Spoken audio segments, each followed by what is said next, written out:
Question 12. Question 12. Which one of the following arguments is most similar in its reasoning to the argument above? Okay, so right around question 12 is where things might start getting hard. And this is another lengthy parallel to reasoning question, but this one is not about a flaw. So you might enter this slightly more trepidatious. But, let's give it a shot. Suppose I have promised to keep a confidence, okay, and someone asks me a question that I cannot answer truthfully without thereby breaking the promise. Okay, you're in a pickle. Obviously, I cannot both keep and break the same promise. Therefore, one cannot be obliged both to answer all questions truthfully and to keep all promises. The first thing I will say about this argument is it is good. That is, it is valid. That all adds up perfectly. There doesn't seem to be any holes in it. Note that it doesn't say you have to lie. It just says that you can't answer the question without breaking the promise. I suppose in the real world, this would be perfectly legitimate. You would respond to the person who asked you the question by saying, I promise not to tell that. Unless, of course, you promise not to tell that you promise not to tell, in which case you're again in a pickle. So, yes, this argument is perfectly valid. We're looking for something that has that structure, and the first thing I would do after noticing that, and also noticing that it's all very hard and fast, we have lots of sort of binary yes, no, there's no squishy most or probably or anything like that. So any answer choices that are either not valid or squishy are right out. So let's just dive in. A, it's claimed that we have the unencumbered right to say whatever we want. Okay, so that sets up the first thing. It also claimed that we have the obligation to be civil to others. Okay, but civility requires that we not always say what we want. So it cannot be true both that we have the unencumbered right to say whatever we want and that we have the duty to be civil. That seems pretty similar. I mean, I would certainly keep that at first. I would say that I could start nitpicking, but at this point I would really just want to do reconnaissance. So, maybe. Okay, B. Some politicians could attain popularity with voters only by making extravagant promises.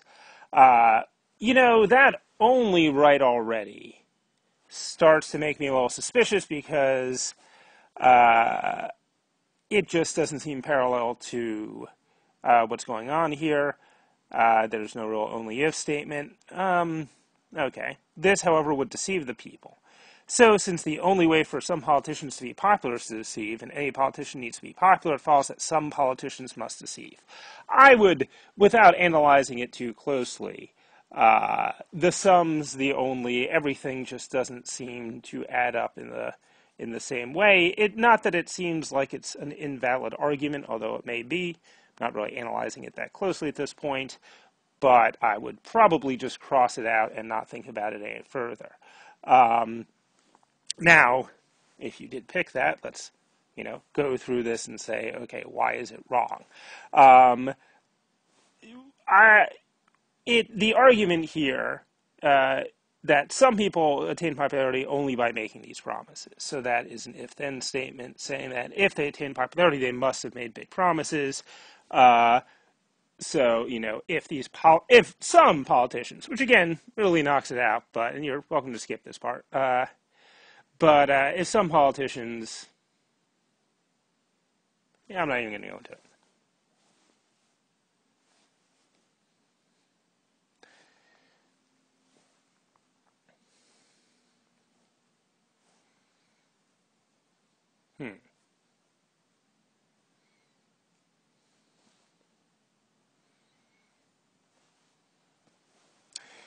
Okay, so let's look at C. If we put a lot of effort into making this report look good, the client might think we did so because we believed our proposal would not stand on its own merits. On the other hand, if we do not try to make it look good, they might think we're not serious about our business, so whatever we do, we risk her criticism. That has some vague damned if you do, damned if you don't quality that maybe the original shares. But again, if we look back at the original, it's just stating this as really a logical consequence, right? You can't be obliged to do both of these things at the same time, which is absolutely true, because how could you be obliged to answer all questions truthfully? Again, not necessarily lie, just you can't keep your mouth shut, and keep all promises, given that some promises involve not answering the question truthfully. Where it is here, a lot of things just, I'm not crazy about the mites, uh, and the fact that whatever we do, you risk for criticism. This is all very probabilistic, which the original argument is not, and that's generally a bad sign. Um, but mainly what would knock it out.